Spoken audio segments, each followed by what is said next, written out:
लेकिन हमारे कौम में ये सेंस नहीं है। तलाक की वजह में घुसेंगे, क्यों दी? जब घुसते हैं तो फिर जाहिर है इल्जामात एक दूसरे पर, बोलो ना, लगते हैं, क्योंकि दोनों ही अपनी इज्जत बचाने की कोशिश करते हैं। और हमारे मुआशरे का मिजाज लोगों को मालूम है कि अपनी इज्जत बचाने के लिए दूसरे को मुआशरे में जलील करना इंतहाई ज़रूरी है। आजकल जो मार्केट में चल रहा है ना, वो ये चल रहा है कि अपनी इज्जत जब भी बचेगी जब दूसरा क्या हो जाएगा, जलील हो जाएगा। तो वो इसको जलील कर रहा है और ये उसको जलील कर रहा है, और लोग बैठ के दरमियान में क्या कर रहे होते हैं, फिल्म देख रहे होते हैं, तमाशा। अबे उसने ये बोला, अबे उसने ये बोला, अबे वो देखो, अबे वो देखो। भाई अलहदगी हो गई, ख़त्म। आप खातून से बोलो मोहतरमा, जब आपकी उससे अलहदगी हो गई या आप उससे तलाक चाह रही हो तो तलाक लेके अलहदगी इख्तियार कर लो। क्या था क्या नहीं था, वो आया ना जमायमा खान का इमरान खान के खिलाफ। मुझे नहीं पता इमरान खान अच्छा आदमी है बुरा आदमी है, ये मेरा टॉपिक नहीं है, मैं पहले बहुत सारे क्लिप भुगत रहा हूँ। तो मुझे भी लोगों ने कहा कि वो जमायमा खान की किताब पढ़ें, उसने इमरान खान के राज उछाले। मैंने कहा उस खातून से बोलो तेरी को जब तलाक हो गई है तो कहीं और शादी कर ठीक है ना तुझे क्या जरूरत है, वो कैसा था और किताब लिख रही थी उस वक्त लिखती। अव्वल तो उस वक्त भी गलत था। अगर औरत को अपने शौहर के बारे में बुराई का इल्म हो, किसी से मशवरा लेने के लिए बताए, वो तो एक अलग बात है कि भाई ये ऐसे आदमी से जो राज फाश ना करे, वो तो एक अलग चीज़ है। लेकिन उसको मुआशरे में जलील करने का कोई तुक, भाई खराब है तो आप अलहदगी ले लें उससे, चुपके से पतली गली से निकल लें। आप बीवी आपकी खराब है तो आप आराम से उसको छोड़ दें, मुआशरे में जलील करने की कोशिश ना करें। हजरत उमर अजलानी रजी अल्लाह तआला अन्हु ने अपनी बीवी को जिना करते हुए अपनी आंखों से देखा। सही बुखारी की हदीस है, नबी के पास आए, या रसूल अल्लाह मेरी बीवी ने जिना किया है।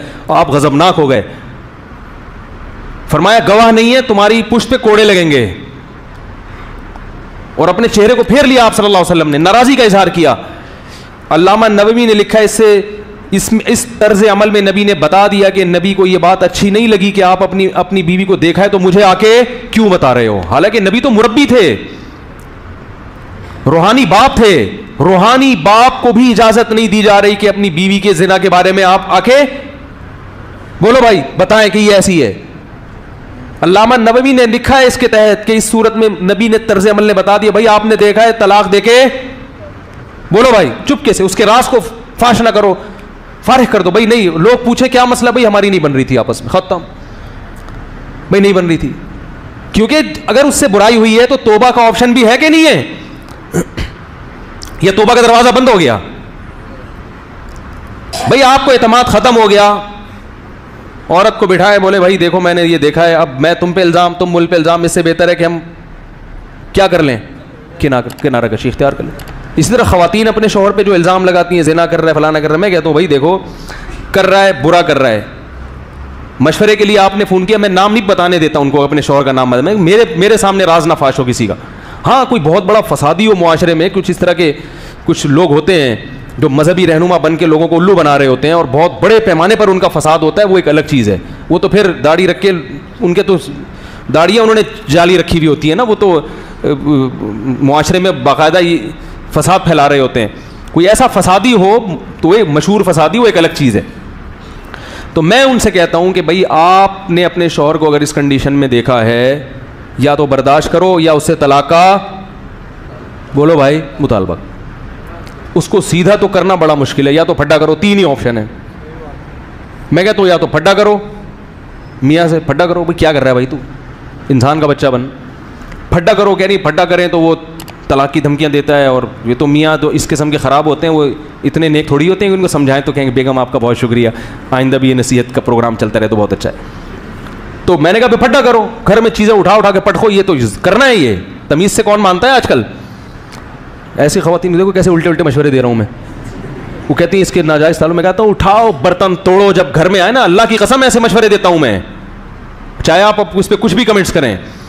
खातून कहती है मेरा मियाँ के गलत ताल्लुकात है, मैं कहता हूँ तोड़ दो घर में जितने बर्तन है, आए घर में बोलो उठा उठा के फेंको, बोलो ये मैं शरीफ ज़ादी हूँ, बच्चों पे क्या असर पड़ेगा जब उनको पता चलेगा, ये घर में बर्दाश्त नहीं होगा, तोड़ो फोड़ो ये करो, ऐसी की तैसी रूट के चली जाओ। और अगर ये नहीं हो पा रहा आपसे, आप में दम नहीं है तोड़ने का बर्तन, कांप रही हैं आप, हिम्मत ही नहीं है, तो फिर क्या करो भाई। बसों के पीछे लिखा होता है तप्पड़ हो तो पास करो वरना बर्दाश्त करो, लिखा होता है ना ट्रक पूरी सड़क घेर के जा रहा होता है, बड़े बड़े ट्रालर देखे हमने, पूरी सड़क घेर के जा रहे होते हैं, नीचे बेचारा रक्षा वाला जो है ना वो इधर से उधर से कोशिश कर रहा है निकल रहा, तो उसने पीछे और रक्षे वाले को सड़ाने के लिए लिखा होता है, तप्पड़ है तो पास कर वरना बर्दाश्त कर। क्योंकि जब तेरे में तप्पड़ ही नहीं है निकलने का तो फिर बर्दाश्त कर, इसी के पीछे खरामा खरामा चलता रहे आराम से। तो मैं उन खवातीन से कहता हूं ये करो, वो कह रही ये नहीं कर सकते हम, तो मैं कहता हूं या तो बर्दाश्त करो, नहीं हो रहा नाकाबिले बर्दाश्त है तो तलाक लेके अलहदी, इसके अलावा आपके पास कोई ऑप्शन नहीं। क्योंकि मैंने कहा इसको जलील करोगी, नुकसान आपके बच्चों का होगा। नुकसान किसका होगा? सारी जिंदगी लोग ताने देंगे इन बच्चों का बाप ऐसे था। बेटियों का तो और बड़ा नुकसान होता है, उनके रिश्तों में प्रॉब्लम होती है, तो और कोई ऑप्शन नहीं है।